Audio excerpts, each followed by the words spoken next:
This episode is brought to you by Progressive Insurance. Do you ever think about switching insurance companies to see if you could save some cash? Progressive makes it easy. Just drop in some details about yourself and see if you're eligible to save money when you bundle your home and auto policies. The process only takes minutes, and it could mean hundreds more in your pocket. Visit Progressive.com after this episode to see if you could save. Progressive Casualty Insurance Company and Affiliates. Potential savings will vary. Not available in all states. To enjoy this episode ad-free, please visit patreon.com/Forensic Tales. Forensic Tales discusses topics that some listeners may find disturbing. The contents of this episode may not be suitable for everyone. Listener discretion is advised. On Halloween morning, 1979, a passerby traveling along Interstate 35 just north of Georgetown, Texas, noticed something lying inside a concrete drainage culvert. When authorities arrived, they discovered the body of a young woman. She had been sexually assaulted and strangled. She wasn't carrying any identification, and no one recognized her. The only thing she was wearing was a pair of bright orange socks. With no name to give her, investigators simply called her Orange Socks. For more than 40 years, that heartbreaking nickname was all anyone knew her by. Investigators eventually believed they had solved her murder after one of America's most notorious serial killers confessed to the crime, but the evidence never completely fit. Then decades later, advances in forensic DNA technology finally revealed who Orange Socks really was, raising an even bigger question. Did the right man ever pay for her murder? This is Forensic Tales, episode 343, The Story and Murder of Orange Socks.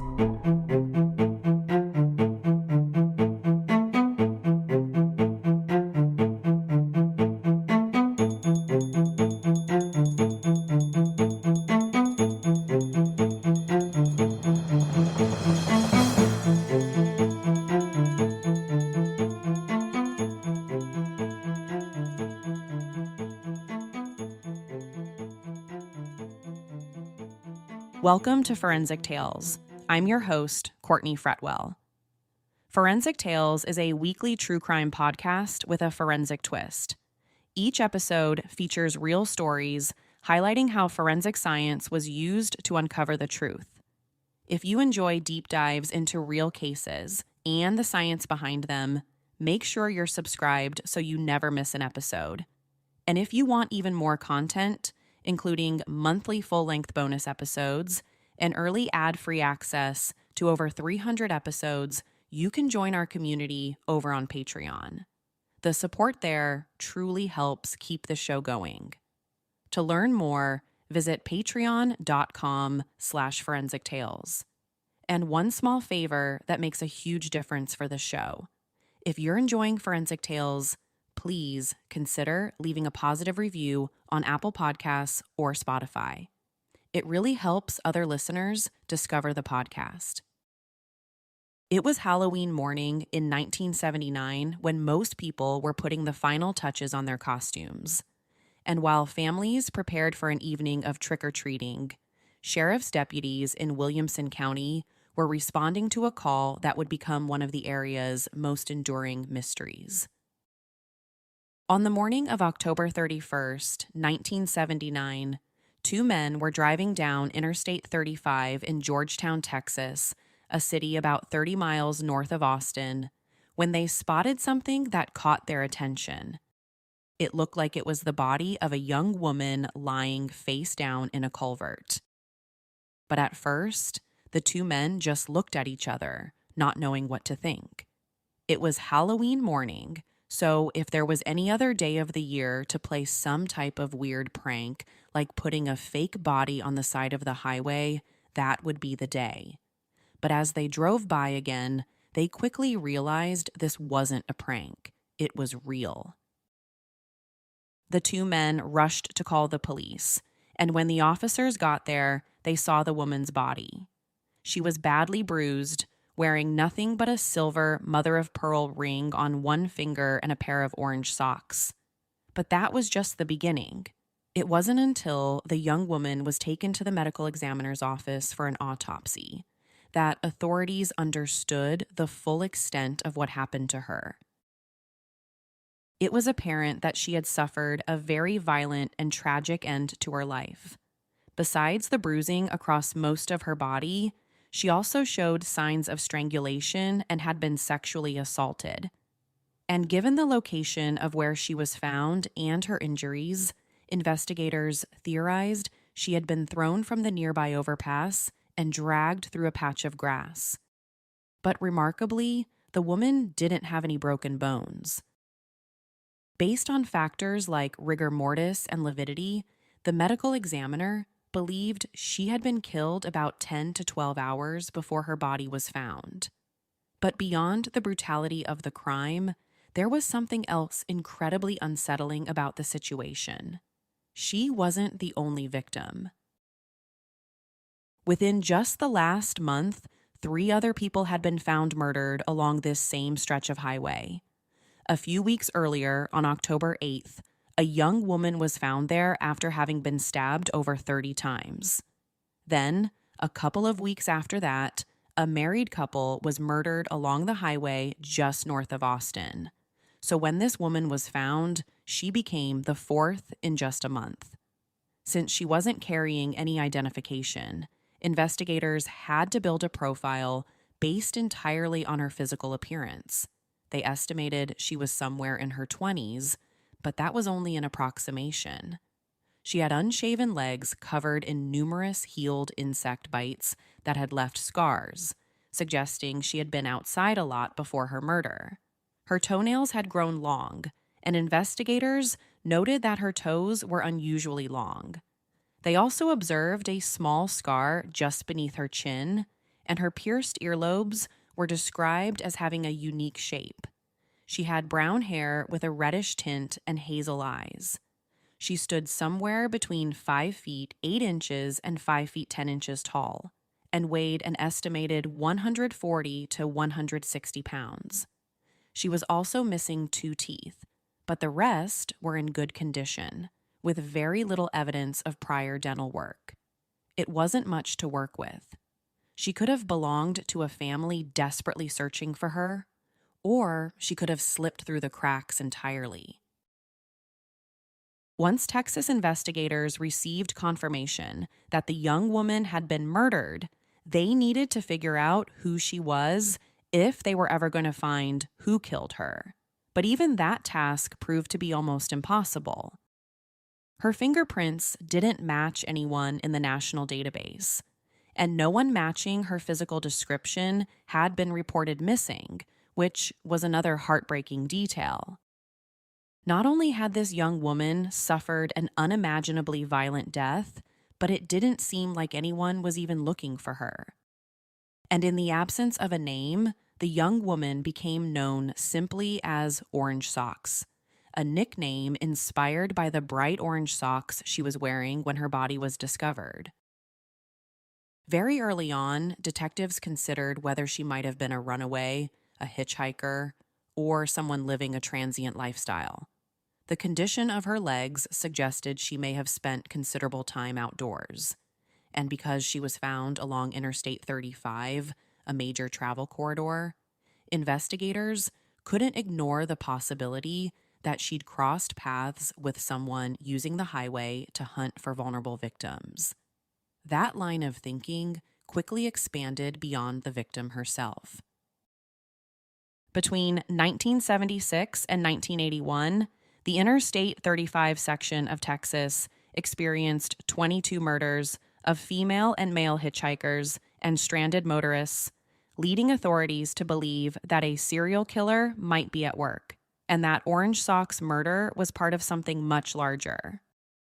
So in the early weeks of the case, detectives looked into several unsolved homicides that had occurred farther south along the same stretch of Interstate 35 through the Austin area.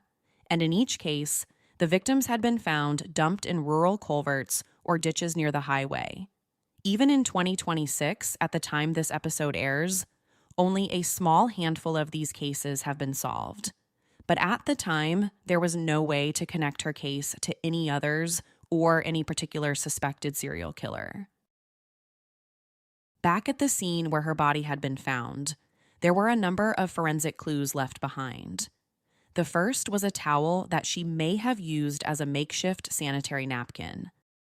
And the second was a notebook with the name of Henrietta, Oklahoma Hotel written across, which only deepened investigators' belief that she was either a hitchhiker or a transient.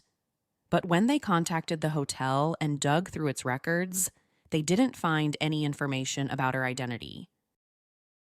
As soon as the news of this woman's death hit the media, the police started getting potential leads, and one of them came from a fellow police officer who said he was on patrol when he saw a van parked on the side of the highway at about 2:30 in the morning on Halloween. He said the van was parked about 1.5 miles away, and since it was in the middle of the night and seemed suspicious, he wrote down the van's license plate number. And when detectives ran the plate through the system, they learned it was registered to a driver in Irving, Texas, a town about 3 hours north of Georgetown. But after that, detectives had no reason to believe the van had any connection to this woman's murder. There was no blood inside the van, no fingerprints, no forensic evidence links it to any crime, so the van and its driver were essentially cleared. The police eventually released a composite sketch to the public in hopes that someone might recognize her. Now, I don't know if it was because the sketch was pretty generic or because no one recognized her, but it didn't lead anywhere. After that, the case stretched well beyond Texas's borders, and detectives explored the possibility that she might be from elsewhere. But even after opening it up to other states, the case remained cold.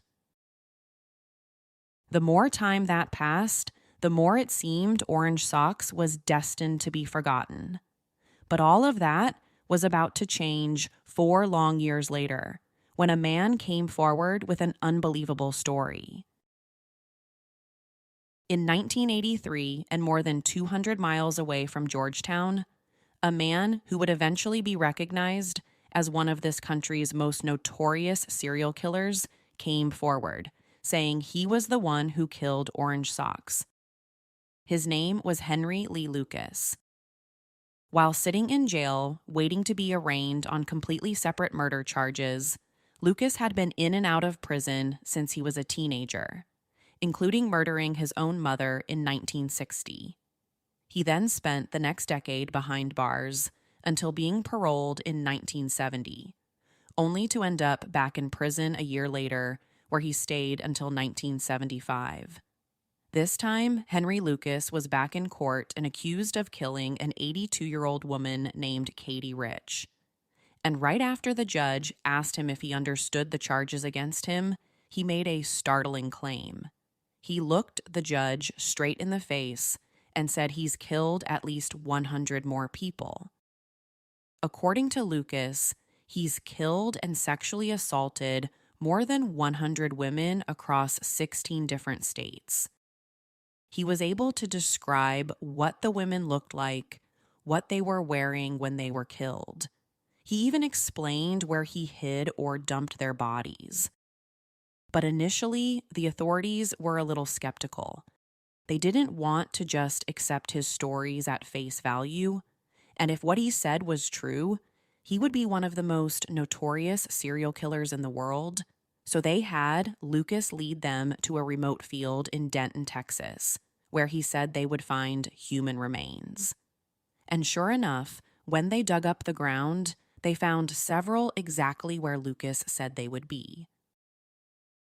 Although forensic testing at the time couldn't positively identify the remains, the police believe they belonged to a 15-year-old girl named Frida Powell, who was sometimes referred to as Becky in the media, and as disgusting as this sounds. Lucas referred to Frida as his common-law wife and the only woman he's ever loved. The two met when Frida was just 11 years old. She also had a severe intellectual disability, and Lucas took full advantage of that. But by the time she turned 15, she no longer wanted to be on the run with Lucas and wanted to go home. And that's when Lucas decided to kill her. So he was eventually charged with Frida's murder, and that's when the confessions just kept coming and coming. He admitted to the murder and postmortem assaults of hundreds of young women. And after hearing each one of these alleged confessions, the police named Lucas a suspect in dozens of unsolved murders from Michigan, West Virginia, South Dakota, Oklahoma, Louisiana, Minnesota, Oregon, California, and Florida, and that's just to name a few. While in jail, Lucas just kept talking and talking, and one of those murders includes orange socks. According to Lucas, he picked up a young female hitchhiker whom he thought was either named Joni or Judy off Interstate 40 just outside Oklahoma City. He then proceeded to assault and murder her. But instead of dumping her body in Oklahoma, he decided to drive to Texas and leave her in a culvert off Interstate 35. After hearing this, the police thought he might be referring to orange socks, but he doesn't mention the color of her socks. The only thing he said was that the young woman was on her period when he assaulted her. He even provides the authorities with details about the murder that weren't made public. There was also that Oklahoma notebook found near her body, which is where Lucas said he picked her up from. So the police eventually charge him with orange socks murder, despite not knowing her true name and despite zero forensic evidence linking him to the crime. On the surface, it was a believable story. A chance encounter between a predator and a female hitchhiker and a violent attack that ended in murder before the victim's body was abandoned along a rural highway. Sadly, investigators see crimes with similar circumstances all too often, making Lucas's confession seem entirely plausible. And for them, it seemed like a slam dunk case. They finally had a suspect after 4 long years of this case file sitting on the shelf. They had a confession from a convicted murderer. And during a time when law enforcement agencies across the country were under enormous pressure to clear mounting stacks of unsolved murders, Henry Lee Lucas appeared to be the answer. But even after orange socks, Lucas wasn't done talking. This time, he says he didn't act alone.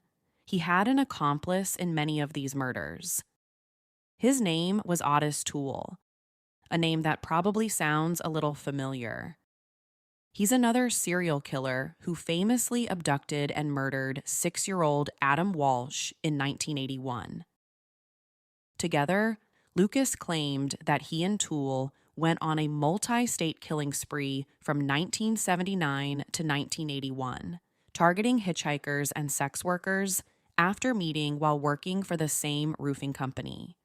And during just this 3-year time frame, Lucas claimed to have committed around 350 total murders. You're probably thinking the same exact thing the police did. There is no way these 2 guys killed that many people in such a short period of time. That's almost 50 murders per year. Well, they went ahead and charged him with orange socks murder and several others anyway. After several delays, the trial was supposed to start in March of 1984, but got pushed back again after Lucas's defense attorney filed a motion asking the court to dismiss his confession, among other things. But even Lucas told the judge that he wanted to keep his confession in. But just when you think this can't get any stranger, it does. Right before the trial was set to begin, Lucas apparently recanted the confession for orange socks. But the trial went forward anyway, and that's when everyone, including the police and prosecutors, started to realize that maybe Lucas can't be trusted. Not only was there no forensic evidence linking him to orange socks murder, but his story kept changing and changing. At first, he said he picked her up in Oklahoma, but later said it was Texas. Then he started saying he didn't remember where he dumped her body. Plus, according to employment records, Lucas was hundreds of miles away in Florida when the murder happened. So, at this point, I think it's fair to say that nothing this guy said could be trusted. And yet, after almost 10 hours of deliberation, the jury found Henry Lee Lucas guilty, and a day later, he was sentenced to death. In other words, his confession was filled with holes. There was no physical or forensic evidence linking him to orange socks or the crime scene. And he was hundreds of miles away when the murder happened. Yet, he was convicted of her murder. But that decision wouldn't last. About a year after his conviction, the Texas Attorney General's office opened its own investigation into the case. And they believed that Lucas may have confessed just to get better treatment while in jail, like better housing and food. He figured out that if he kept telling the police what they wanted to hear, then they would treat him better. And from the police's perspective, they were closing all these open cold cases. So it was a win-win situation. And in the end, no one knows how many people he actually killed and how many he lied about. By the time the Attorney General's report, which was called the Lucas Report, came out, he had been convicted in 10 other cases, with charges pending in almost 30 more across the country. So whether Henry Lee Lucas actually murdered Orange Socks is still up for debate. And while we probably won't ever fully understand him, we have enough information to know that his exposure to violence and abuse started very young, which might explain how we got here. He was born in 1936 in a one-room log cabin in Blacksburg, Virginia, where his dad was a double amputee following a freight train accident, and his mom allegedly physically abused him as a child. In one incident when he was just 8 years old, she allegedly beat him so badly that he ended up spending 3 days in the hospital in a coma. Then, just 2 years later, when he was 10, he developed an infection after his brother stabbed him in the eye with a knife. It wasn't until one of his teachers at school told his mother that she finally took him to see a doctor. But by that point, the eye had to be surgically removed and replaced with a prosthetic. Henry Lucas was also constantly bullied by other kids. Here's what he later said about his childhood. "I hated all my life. I hated everybody. When I first grew up and can remember, I was dressed as a girl by my mother, and I stayed that way for 2 or 3 years. And after that, I was treated like what I call the dog of the family. I was beaten. I was made to do things that no human being would want to do." He would eventually drop out of school after the 6th grade and run away from home. According to Lucas, the first murder he ever committed was at the age of just 14, when he strangled 17-year-old Laura Everline Burnsley. She disappeared from a bus stop in Lynchburg, Virginia, in March 1951, and Lucas confessed to her murder in February 1984. He said he picked her up near Lynchburg, and after she refused his advances and resisted an unsuccessful assault attempt, he killed her and buried her body in a secluded wooded area near Harrisburg. But much like the hundreds of other murders Henry Lucas would eventually confess to, no one's quite sure he actually murdered Laura Burnsley. There was never any forensic evidence linking him to the murder, and like many of his other murder confessions, he eventually retracted his statement, and Laura Burnsley's body has never been found. So even to this day, it's unclear whether he was the guy or not. And when it comes to the Orange Socks case, there was also still the mystery surrounding her identity. 2 updated sketches were released in 1990 and again in 1998 in hopes someone might come forward and recognize her, but no one did. Her DNA was also repeatedly uploaded into databases as forensic testing improved, but that never yielded any results either. She was even mentioned on America's Most Wanted on more than one occasion, which actually produced a few promising leads. One of them came from a woman living in California who thought Orange Socks might be her sister who went missing years earlier. But DNA testing ultimately proved that it wasn't her. Fast forward to 2017, when the case is now 38 years old. That year, the Williamson County Sheriff's Office put together a task force of mostly retired police officers to work on some of the county's unsolved cold cases, with one of those being Orange Socks. Then, by 2019, a forensic sketch artist created an updated drawing of her, which finally helped push the investigation forward in a very meaningful way. In June of 2019, a woman saw the updated forensic sketch and called the police, saying she thought Orange Socks might be her sister. So they asked her if she would be willing to submit a DNA sample, and she agreed. Once the police got the sample, they sent it to the DNA Doe Project, which had been working with them on the case since April of 2018. The Doe Project then uploaded the sisters' DNA to the database, which matched the profile of Orange Socks they had previously uploaded, finally giving them the missing puzzle piece they'd spent almost 4 decades searching for. She was no longer just Orange Socks. Her name was Debra Jackson. Long before she became known as Orange Socks, she was a young girl born on September 23, 1956, in Harris County, Texas.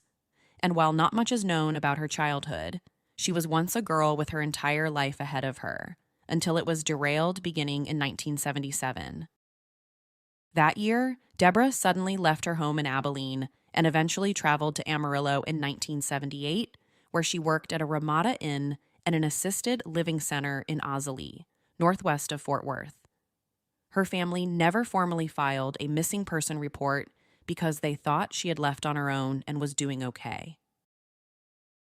Beyond the forensic testing, her surviving family also identified her from scars on her legs, which were consistent with those caused by a childhood bacterial infection Debra had. Also, her abnormally long toes and uniquely shaped earlobes helped them to confirm it was her. While many people remain skeptical that Henry Lee Lucas was Debra's killer, he isn't the only possible suspect. According to Fox 26 Houston, forensic testing recovered male DNA from the orange socks Debra was still wearing when her body was found. The results indicated a mixture of 2 or more male contributors, making the sample far more difficult to interpret. Investigators also preserved male DNA recovered from beneath Debra's fingernails, powerful evidence suggesting she fought back against her attacker. But unfortunately, after spending nearly 4 decades in evidence storage, that particular sample had degraded too much to produce a usable genetic profile. But the orange socks may still hold the answer. If you've ever tried to find a psychiatrist who takes your insurance and been told to wait months for an appointment or that they're not accepting patients, you're not alone. Talk-I-A-Tree makes it easy to see a licensed psychiatrist online who takes your insurance in just a few days. More than 300,000 patients have already found high-quality psychiatric care, and getting started takes just a few minutes. Complete a short online assessment, get matched with clinicians who fit your needs, and schedule your first visit in days, not months. And because you continue with the same provider, you're not starting over each visit. Your treatment can evolve with you, so you're actually making progress over time. Head to talkiatree.com/tales and complete the short assessment to get matched with an in-network psychiatrist in just a few minutes. That's talkiatree.com/tales to get matched in minutes. Today, forensic scientists are working to separate that mixed DNA sample in hopes of isolating a single usable profile. If they're successful, that profile could one day be compared against potential suspects or even used an investigative genetic genealogy to identify the person responsible for Debra's murder. As far as Henry Lee Lucas is concerned, the death sentence he received for Debra's murder was eventually converted to life in prison in 1998, after all the inconsistencies in his story were discovered. Many people don't believe he was actually Debra's killer. Then, in March of 2001, Lucas was found dead in prison from congestive heart failure at the age of 64. He's now known to many by his nickname, the Confession Killer. But this story was never really about Henry Lee Lucas. It was always about the young woman who spent 4 decades known only as Orange Socks. Debra Jackson didn't deserve to have her life taken, and she certainly didn't deserve to spend more than 4 decades known only by the color of the socks she was wearing when she died. Thanks to advances in forensic science, she finally has her name back. But the work isn't finished. Although much of the evidence has aged and some of it has been lost to time, investigators still have DNA that could hold the key to identifying her killer. With today's forensic technology and the rapid advances being made every year, there is still hope that the person responsible for Debra's murder can finally be brought to justice. Because giving Debra back her name was only the first step. Now it's time to find the person who took it away. To share your thoughts on Debra Jackson's story, be sure to follow us on social media at Forensic Tales. And if you want to listen to new episodes early and ad-free, consider signing up for our Patreon at patreon.com/Forensic Tales. You can get early ad-free access to new episodes and monthly full-length bonus episodes for as little as $3 a month. Your support on Patreon directly helps to fund the show's production, research, and editing costs. And as an independent one-woman podcast, your support truly helps to keep this show going. Forensic Tales is a Rockefeller audio production. The show is written and produced by me, Courtney Fretwell. If you'd like to support the show and help fund research, production, and editing, you can do so with a small monthly contribution on Patreon. Patreon supporters get early access to ad-free episodes and exclusive bonus content. You can learn more at patreon.com/Forensic Tales. And if you enjoy the show, leaving a positive rating or review really helps others discover it. For a full list of sources used in this episode, visit forensictales.com. Thank you for listening, and I'll see you next week. Until then, remember, not all stories have happy endings.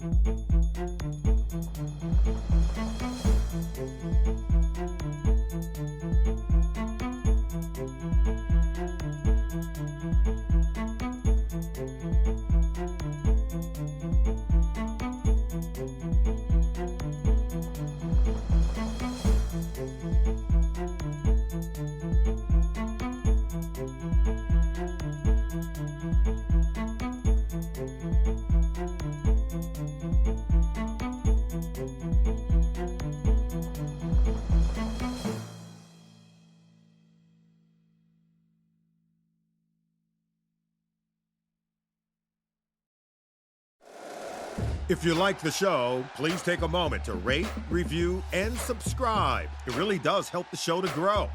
Thank you for listening.